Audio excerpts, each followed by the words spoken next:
Picture this.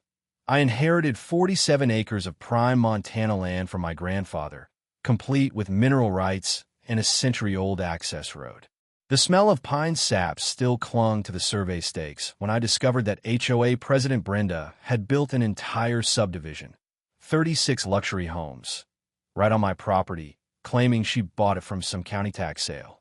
The kicker was that she was collecting $400 monthly HOA fees from each homeowner while their SUVs crunched over my gravel road daily.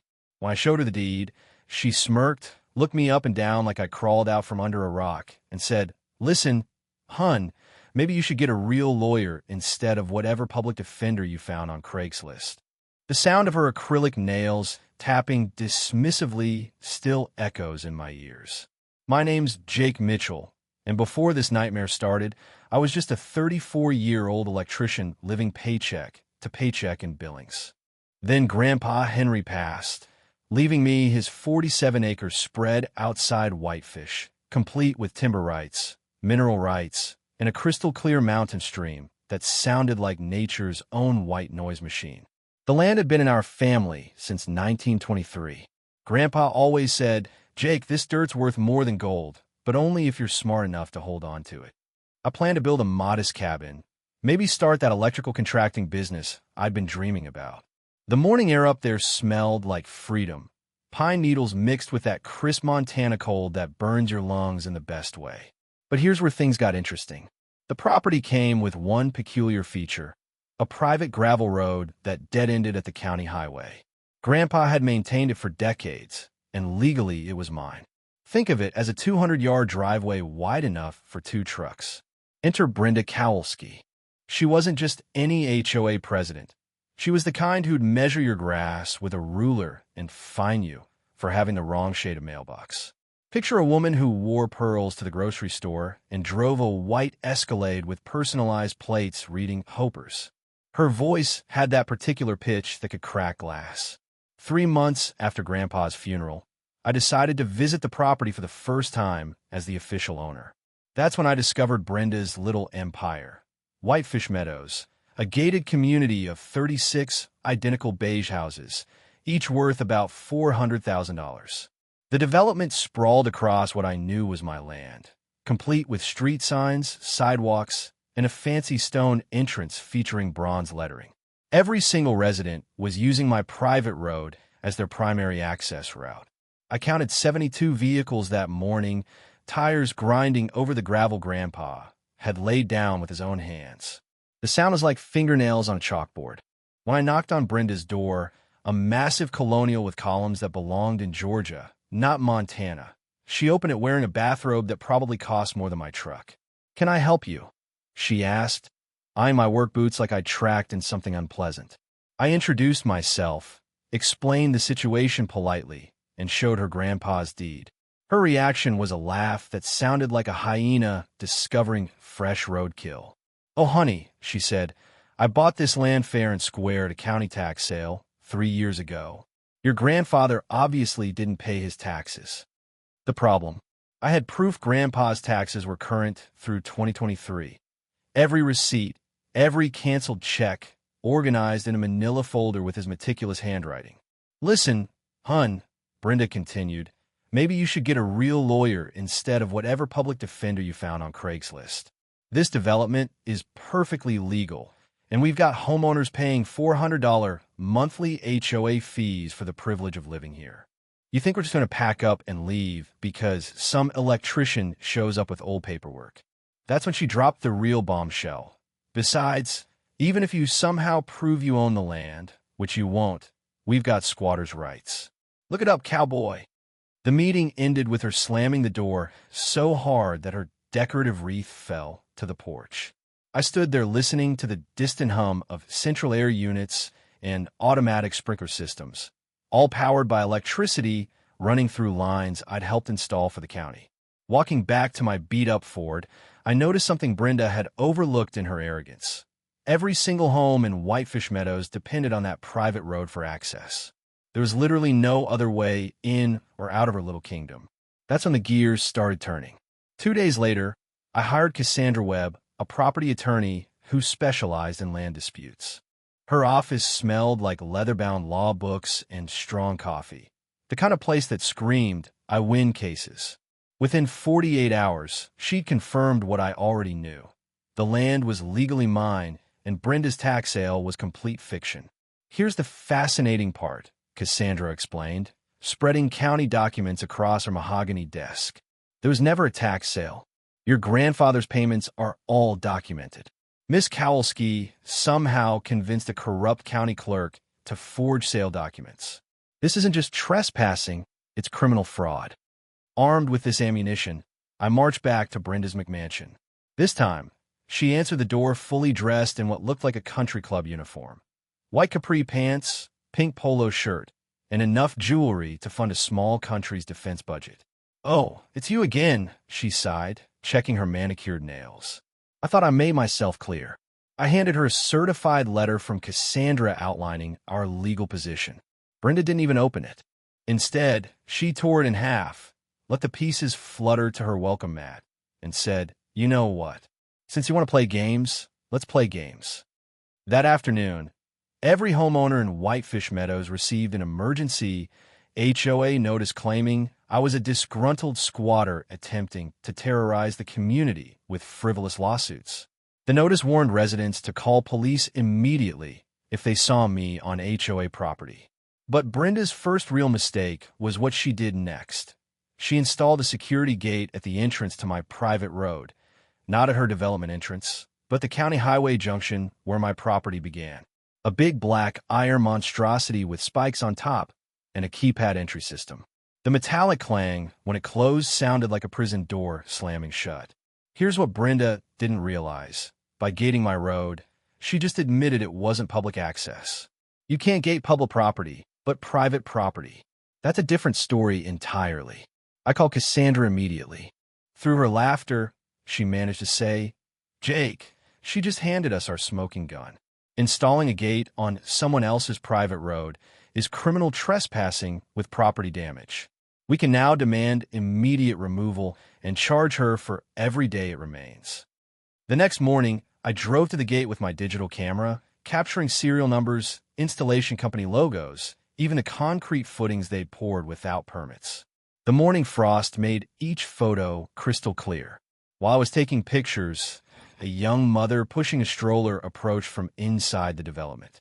Sarah Smith, as I'd later learn, lived in house number 23 with her husband David and 2-year-old daughter Emma. "Excuse me," she said, her voice barely above a whisper. "Are you the man Brenda warned us about?" I explained who I was and why I was there. Sarah's expression shifted from suspicion to horror as the truth sank in. "You mean we don't actually own our land? We paid $420,000 for our house." "I'm sorry," I said, "but legally, you're all trespassing on my family's property." Sarah's face went pale. "We used our entire life savings for the down payment. David works 2 jobs to afford the mortgage. If this development is illegal." That conversation haunted me all night. These weren't wealthy investors. They were working families who'd been scammed just as badly as I had. The difference was they'd put their life savings into houses built on stolen land. The next day, Brenda escalated again. She hired Pine Security, a private company that stationed guards at the gate 24/7. These weren't mall cops. They were ex-military types in tactical gear who looked like they'd been imported from a war zone. When I approached to document this latest development, the head guard, a mountain of a man named Chuck, stepped forward with his hand resting on what looked suspiciously like pepper spray. "Private property, sir. You need to leave." "This is my private property," I replied, holding up the deed. Chuck's response: "I don't care what that paper says. Man pays me to keep troublemakers out, and you look like trouble." That evening, I received a certified letter from Kowalski and Associates Legal Services. Apparently, Brenda's cousin was a paralegal who'd started playing lawyer. The letter demanded I cease and desist all harassment of Whitefish Meadows residents and threatened a restraining order if I continued trespassing on HOA property. But by hiring armed guards and sending legal threats, Brenda had just escalated this from a property dispute to something much bigger. Brenda's security theater lasted exactly 1 week before I found her Achilles heel at the county courthouse. While researching property records, I discovered Whitefish Meadows wasn't just built on stolen land. It was built without proper permits. No environmental impact study, no septic system approval, and most importantly for an electrician like me, no electrical inspection certificates. Every house in that development was technically condemned property waiting to happen. "This is a gold mine," Cassandra said, practically bouncing in her chair. "We can force immediate evacuations for safety violations alone." But before I could file complaints with the county, Brenda struck again, this time targeting my livelihood. I arrived at a routine electrical job to find my client waiting with a nervous expression and a printout in her hands. The paper smelled like fresh toner and bad news. "Jake," she said apologetically, "I received this email about you yesterday. I'm sorry, but I can't risk using an electrician with legal troubles." The email, sent from concerned citizen Brenda at Gmail to every major employer in Whitefish, painted me as a violent squatter harassing innocent families and under investigation for trespassing. It included my business license number, my personal cell phone, and a grainy photo of me standing near the gate. Within 48 hours, I'd lost 3 major contracts worth $15,000. But Brenda had made a critical mistake. She'd put her defamation campaign in writing, complete with false statements and my business information. In Montana, that's textbook business libel with quantifiable damages. That afternoon, I decided to visit Sarah Smith again, bringing documentation. Copies of the real property records, photos of the unpermitted construction, and a list of code violations I'd identified. Sarah answered the door, looking exhausted, her 2-year-old clinging to her leg. "I've been researching everything you told me," she said quietly. "David thinks I'm crazy, but something doesn't add up. Brenda won't show us the original purchase documents, and our title insurance company keeps giving us the runaround." I spread the county records across her kitchen table. "Sarah, I'm sorry to confirm your worst fears, but every house in this development is built on land that legally belongs to me. More than that, none of these homes pass proper inspections." She pointed to an outlet near her sink. "That electrical work has never felt right. Sometimes the lights flicker when we run the dishwasher." I pulled out my voltage tester. Old habits die hard. Sure enough, the outlet was wired backwards, creating a dangerous short-circuit risk. "Sarah, this isn't just about property ownership anymore. This is about safety. Your daughter could be seriously hurt." That's when Sarah dropped her own bombshell. Brenda had been collecting additional special assessment from everyone. $200 per month for legal defense funds. She said we were all being sued by a crazy person and needed to stick together. Do the math. 36 homes times $200 monthly equals $7,200 in extra income Brenda was pocketing while painting me as the villain. She wasn't just stealing land. She was running a protection racket. "There's more," Sarah continued. "Last week, she called a mandatory HOA meeting. Anyone who didn't attend got fined $500. She announced new rules. No talking to strangers, no discussing community legal issues with outsiders, and anyone caught fraternizing with the enemy would face immediate eviction proceedings." That evening, I received an unexpected phone call from Chuck, the security guard. "Listen, man," he said, his voice unusually quiet. "I quit working for that crazy lady. She's not paying us anyway. 3 weeks behind on paychecks. But there's something you should know. She's planning to file criminal trespassing charges against you this Friday. Says she's got photos and witness statements proving you've been stalking residents." "What kind of photos?" "The kind that ain't exactly accurate, if you know what I mean." Chuck's tip-off gave me exactly what I needed. 48 hours to prepare my own surprise. Friday morning arrived with the kind of mountain chill that makes your breath visible and your resolve crystal clear. I parked my truck at the county highway junction just outside the gate, bringing my surveyor's equipment, my camera, and most importantly, my grandfather's original survey stakes, the ones with his initials carved deep into weathered wood that still smelled faintly of creosote. Within minutes, Brenda appeared like a vulture circling fresh roadkill. She'd brought backup, 2 neighbors, her cousin the paralegal, and someone with an expensive camera who looked like he'd never seen dirt before. "There he is," Brenda announced loud enough to wake the dead. Everyone stay back. He could be dangerous. I continued measuring property lines, hammering survey stakes into the frozen ground. Each metallic clang echoed off the surrounding pines like a countdown timer. "Excuse me, sir," called the photographer. "I'm with the Whitefish Gazette. Can you comment on allegations that you've been harassing residents of this peaceful community?" Here's where Brenda's plans started unraveling. She'd invited a real journalist to document her citizen's arrest of a dangerous trespasser. Except I wasn't trespassing, and I had documentation proving it.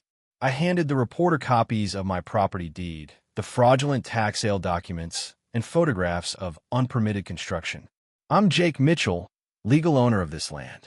These people built 36 homes on property that's been in my family since 1923. The reporter's expression shifted from bored to fascinated. "You're saying this entire development is illegal. Not just illegal, dangerous. As a licensed electrician, I've identified multiple code violations that put residents at risk." That's when Brenda made her second mistake of the morning. Instead of backing down, she doubled down on her lies. "Don't listen to him," she shrieked. "He's a disgruntled squatter trying to steal our homes. We have legal documents proving." "Show them," I interrupted calmly. Silence. The kind of silence that falls over a courtroom when the defendant realizes their lawyer just quit. "I don't have to prove anything to you," Brenda sputtered. The reporter, whose name was Marcus Webb, pulled out his own notebook. "Miss Kowalski, can you provide documentation of your land purchase? That's confidential HOA information." While Brenda was performing for the camera, I'd been systematically documenting something she'd overlooked. Her gate installation had damaged county utility lines. I showed Marcus where Brenda's contractors had cut through underground phone cables. "See these severed lines? That's destruction of county infrastructure, a felony in Montana." Marcus was furiously taking notes when Sarah Smith appeared, pushing her stroller and looking determined despite her obvious nervousness. "Excuse me," she said to the reporter. "I live here, and I think people should know what's really happening." Brenda's face went purple. "Sarah, I forbid you to talk to these people. You're violating HOA bylaws." "With all due respect, Brenda," Sarah replied with surprising steel in her voice, "I've been researching those bylaws. They're not legally binding because this HOA was never properly registered with the state." The reporter's pen was smoking by now. "Ms. Smith, are you saying the HOA is operating illegally?" "I'm saying we've paid over $400,000 for homes we don't legally own on land that belongs to Mr. Mitchell, governed by an HOA that doesn't legally exist. Meanwhile, Brenda's been collecting thousands in monthly fees for services she doesn't provide." Meanwhile, David Smith emerged from house number 23 carrying a manila folder. "I'm an accountant," he announced to the growing crowd. "Last night, my wife and I did some investigating. Brenda, you've collected over $180,000 in HOA fees and special assessments in the past year. Where's that money?" Brenda's mouth opened and closed like a fish gasping for air. "Those funds are properly managed according to HOA guidelines." "What guidelines?" David continued. "Show us the budget. Show us the bank statements. Show us any documentation of where our money went." The photographer was having a field day capturing Brenda's meltdown. But the real bombshell came when Marcus asked the question that changed everything. "Miss Kowalski, if this development is legitimate, why haven't you filed a countersuit against Mr. Mitchell?" Dead silence. Even the birds seemed to stop chirping. Filing a lawsuit would require her to produce documents she didn't have, prove ownership she couldn't establish, and submit to discovery that would expose her entire fraud. She was trapped, and everyone knew it. "This interview is over," Brenda screamed, storming toward her Escalade. "You'll be hearing from my lawyers." As her tires squealed against asphalt, I realized something beautiful. Brenda had just provided Marcus Webb with enough material for a front-page expose that would bury her deeper than any lawsuit ever could. The Whitefish Gazette article hit stands on Wednesday morning with a headline that made my coffee taste like victory. "Local HOA president accused of massive land fraud." But the real earthquake came Thursday afternoon when Marcus called with information that changed everything. "Jake, You need to sit down for this. I've been digging deeper into Brenda's background, and what I found is bigger than we thought. Brenda Kowalski doesn't just run one illegal HOA. She's been running this scam across 3 different counties. Whitefish Meadows is her 3rd fraudulent development in 5 years. There's more. I tracked down the county clerk who allegedly processed the tax sale. His name is Dennis Kowalski, Brenda's brother-in-law. Dennis has been taking bribes to create fake tax sale documents, then splitting the profits with Brenda when she develops the stolen land. They've stolen over 300 acres and defrauded hundreds of families out of millions of dollars. That afternoon, I received an unexpected visitor, FBI Special Agent Lisa Martinez, carrying a badge that gleamed like polished steel. Mr. Mitchell, we've been investigating the Kowalski organization for mail fraud, wire fraud, and conspiracy to commit real estate fraud. Your case is the missing piece we needed. Agent Martinez explained that Brenda's operation stretched far beyond Montana. She's part of a larger network that targets inherited rural property across the Mountain West. They identify recently deceased landowners, forge tax documents, then build developments before families realize what's happened. How many people are involved? At least 12 conspirators across 4 states. But here's what makes your case special. Mr. Mitchell, you fought back. Most victims don't discover the fraud until it's too late to recover their property. The Bureau wanted to offer me a deal, cooperate with the investigation, wear a recording device during interactions with Ms. Kowalski, and they'd fast-track the return of my property while pursuing federal charges against the entire network. But the real revelation came when she showed me a list of Brenda's other victims. A Vietnam veteran in Colorado who lost his family ranch, a single mother in Wyoming whose inherited farmland was turned into a golf course, an elderly couple in Idaho whose mineral rights were stolen along with their property. This isn't just about your 47 acres anymore. This is about stopping a criminal organization that's destroyed dozens of families and stolen millions in property. The weight of that responsibility settled on my shoulders like a lead blanket. This wasn't just personal revenge anymore. This was about justice for people who didn't have the resources or knowledge to fight back. What do you need me to do? Agent Martinez smiled. We need you to do exactly what you've been doing, Mr. Mitchell. Keep pushing. Keep documenting. Keep making Brenda Kowalski think she's smarter than everyone else. And then we take down the whole damn operation. The FBI recording device looked like a fancy pen, but felt like carrying a live grenade. I assembled my unlikely alliance in Cassandra's law office. My team read like something out of a heist movie. Sarah Smith, the accountant's wife turned amateur detective. David Smith, whose spreadsheet skills would make the IRS weep. Marcus Webb, the journalist with a nose for corruption, and Agent Martinez. We knew the Kowalski network operated on a predictable pattern. Identify target property, forge tax documents, build quickly, then disappear with the profits before anyone notices. David had been analyzing Brenda's financial records. She collected $847,000 in fees and assessments over 18 months, but only spent $23,000 on actual community services. The rest went to offshore accounts in the Cayman Islands, funneled through shell companies registered in Delaware. Classic money laundering disguised as HOA management. Sarah had documented 17 building code violations, including improper foundation work that could cause structural collapse during our next major earthquake. We're sitting on an active fault line. Brenda's contractors skipped the geological survey required for developments over 25 units. If we get a 5.0 tremor, half these houses could literally slide down the mountain. Marcus had been tracking down other victims. The Colorado veteran was willing to testify, so were the Wyoming family and 3 others. This wasn't just about Montana anymore. It was a federal conspiracy case.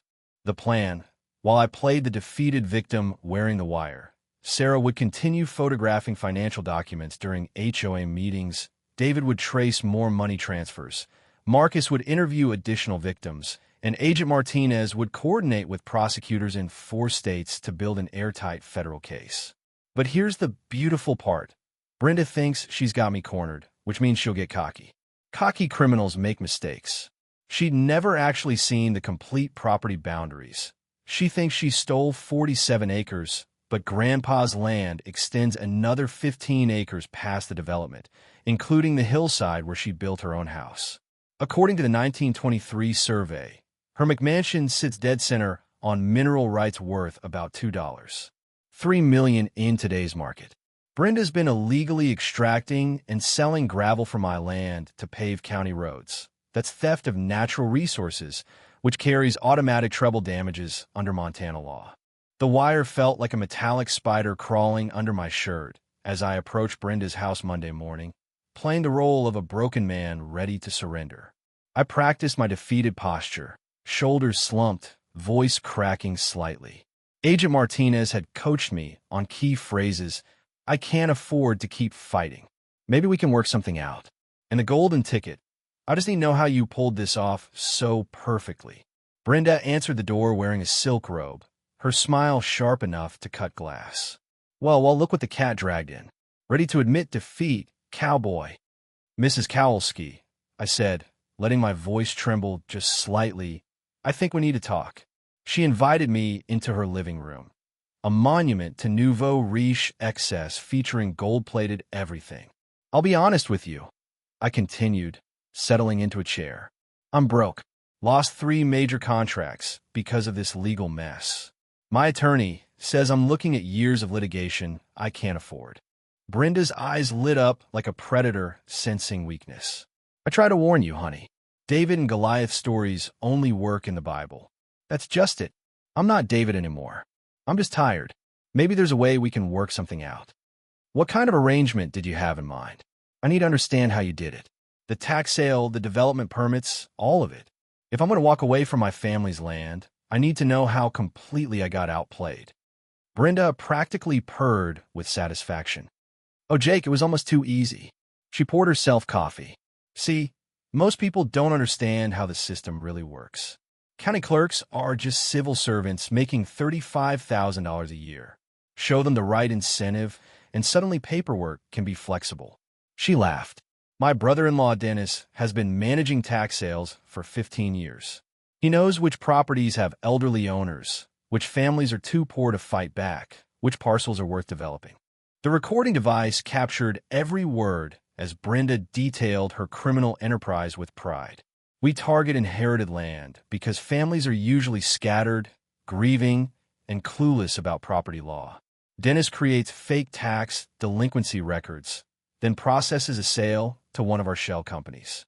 By the time anyone notices, we've got buildings in the ground and residents paying monthly fees. But what about inspections? Building permits? Jake, honey, you really don't understand how small-town politics work. The building inspector owes his job to county commissioners who owe their elections to developers who donate to their campaigns. Everyone gets their cut. Everyone stays quiet. How many times have you done this? Whitefish Meadows is our 4th development. We've got projects planned in Utah and Colorado. Bigger properties, higher-end homes. This little operation has generated over $12 million in revenue over 5 years. As she detailed her criminal network, she also revealed the location of the offshore accounts. The beauty of the Cayman Islands is that they don't ask questions about deposits under $500,000. We just break up the transfers, launder them through legitimate HOA management companies, and voila, clean money. I leaned forward, playing impressed. Brenda, I have to admit this is genius. But what happens when someone like me doesn't give up? Her expression darkened. Usually they get tired and go away. But when they don't, well, let's just say accidents happen. Electrical problems in small apartments, car troubles on mountain roads. People disappear all the time in Montana. The temperature in that room dropped 20 degrees as I realized Brenda wasn't just a con artist.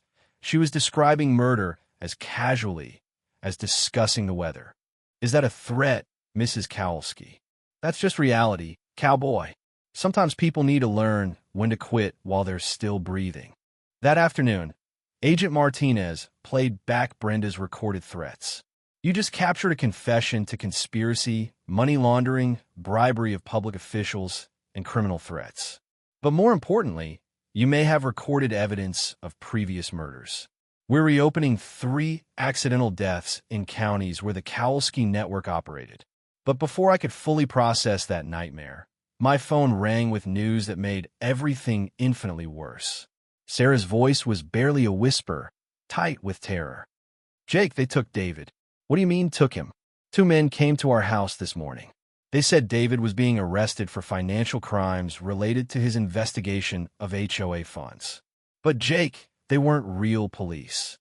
Real officers would have shown warrants, read Miranda rights, allowed David to call an attorney. These men just handcuffed him and drove away in an unmarked van. When she called the sheriff's department, they had no record of any arrest." Agent Martinez was already on her radio, coordinating with local law enforcement while I tried to keep Sarah calm. Within 30 minutes, federal agents had Sarah and Emma in protective custody while a joint FBI sheriff's task force launched a manhunt for David Smith. That evening, Marcus called, his voice shaking. "Jake, my newspaper office was firebombed tonight. Everything's gone: computers, files, interview recordings, photographs. 20 years of journalism turned to ash." Security camera footage showed 2 figures in dark clothing placing incendiary devices. This wasn't vandalism. It was attempted murder disguised as property destruction. The next morning, I discovered what she'd done to my grandfather's grave.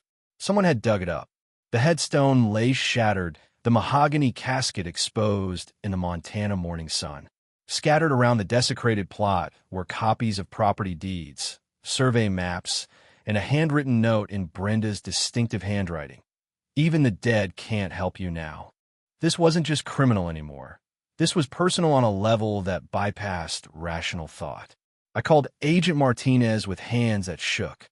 She dug up my grandfather's grave. Jesus Christ, Jakey. This is desecration of human remains, a federal crime when it's part of an ongoing conspiracy. But more importantly, it proves she's completely lost control. Desperate criminals make fatal mistakes. That afternoon, while crime scene technicians photographed the gravesite, I received a call from Chuck. "Jake, man, you need to know they've got your friend David at the old mining camp up Glacier Road. But it ain't just Brenda anymore. There's at least 6 guys with military gear, and they're talking about making this whole problem disappear permanently." Agent Martinez coordinated an emergency rescue operation. The Whitefish Community Center hadn't seen this much excitement since the Great Pie-Throwing Incident of 2019. Agent Martinez had orchestrated a brilliant trap, a fake emergency town hall supposedly called by Brenda to address malicious rumors about Whitefish Meadows. Over 200 residents packed into folding chairs, unaware they were about to witness the downfall of a criminal empire. Brenda arrived fashionably late in her white Escalade, flanked by 2 men in cheap suits. She wore a powder blue blazer and carried a briefcase. "Ladies and gentlemen," she announced, "we're here tonight to address the vicious attacks on our beautiful community by a disgruntled squatter who refuses to accept reality." That's when I stood up from the back row, wearing a wire. "Evening, Brenda. Mind if I ask a few questions?" Her face went through more color changes than a traffic light having a seizure. Security removed this man immediately. But her security had been quietly arrested 10 minutes earlier by FBI agents posing as janitors. Agent Martinez rose from her seat. "Actually, Miss Kowalski, I think everyone here would benefit from some honest answers. I'm Special Agent Lisa Martinez, Federal Bureau of Investigation." The collective gasp from 200 residents sounded like air being sucked out of a vacuum chamber. "This is harassment," Brenda shrieked. "I demand to see warrants." Agent Martinez smiled. "Brenda Kowalski, you're under arrest for conspiracy to commit wire fraud, money laundering, bribery of public officials, desecration of human remains, and conspiracy to commit murder." But the real mic drop moment came when the community center doors opened and David Smith walked in, flanked by 2 federal marshals. Sarah rushed from her seat, Emma toddling behind her. "I'm okay, baby," David said, embracing his family. Marcus stood up. "Miss Kowalski, for the record, can you explain how you accumulated $12 million in assets on a county clerk's salary?" Brenda's mouth opened and closed. "That's private financial information." "Not anymore," Agent Martinez announced, producing a federal search warrant. Your accounts in the Cayman Islands were frozen this morning. So were your brother-in-law's assets, your shell companies in Delaware, and the 15 properties you've fraudulently developed across 4 states. Standing up with my grandfather's original deed in hand, I addressed the room with a voice that carried 4 generations of Montana determination. Folks, I want everyone here to know every single home in Whitefish Meadows was built on land that legally belongs to me. But I'm not here to destroy families or leave anyone homeless. Tomorrow morning, I'll be filing paperwork to donate the entire 47 acres to the Whitefish Community Land Trust. Every family who bought a home in good faith will receive clear title for exactly what they paid. No more, no less. The only person losing anything tonight is the woman who stole it in the first place. The explosion of applause sounded like thunder rolling across mountains. But the sweetest sound came when Brenda finally cracked. "You can't prove anything," she screamed. "Yes, I took the money. Yes, I forged the documents. But everyone does it. The whole system is corrupt. Why shouldn't I get my share?" Agent Martinez clicked off her recording device. "Thank you, Ms. Kowalski. That confession just saved taxpayers the cost of a lengthy trial." As federal agents led Brenda away in handcuffs, she turned back with eyes full of hatred. "This isn't over, Mitchell. You have no idea what you started." My response echoed through the community center. "Brenda, it was over the day you messed with my grandfather's grave. Some things are more important than money, like family, truth, and making sure bullies learn their consequences." 6 months later, I stood on the front porch of my new cabin, built on the original foundation where Grandpa Henry's house once stood, watching the sunrise paint the Glacier National Park peaks in shades of gold.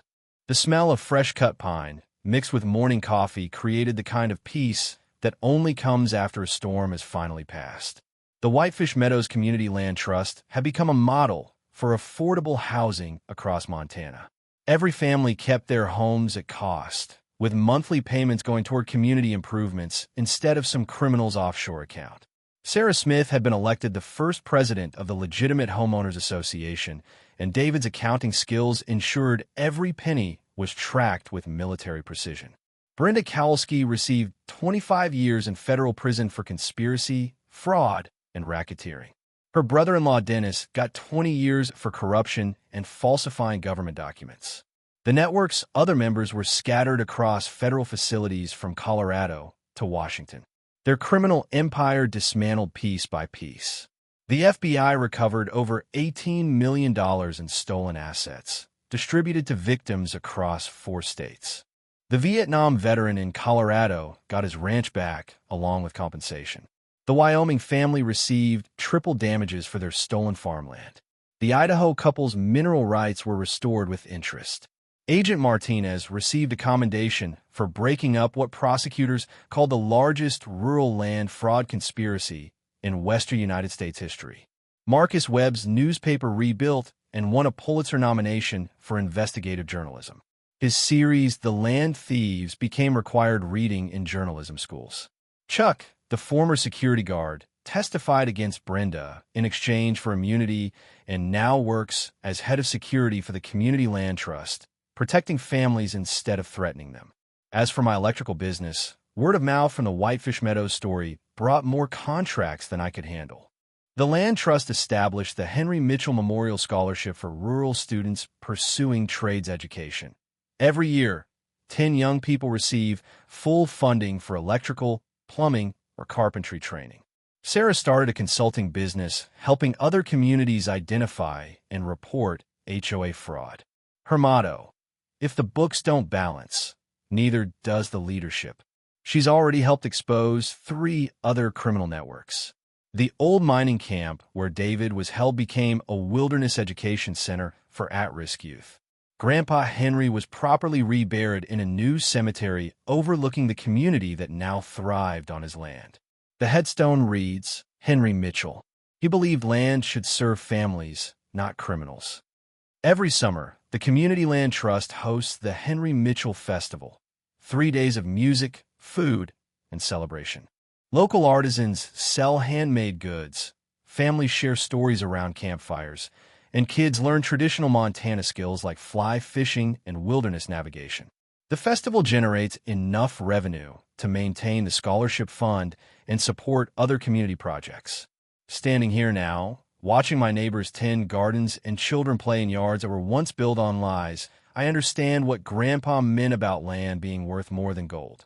He was right, but only when it's held by people who understand that real wealth comes from community, not conquest. Here's my challenge to everyone. If you've got an HOA horror story, whether it's financial fraud, abuse of power, or just petty tyranny, share it. Your story might help someone else recognize the warning signs before it's too late.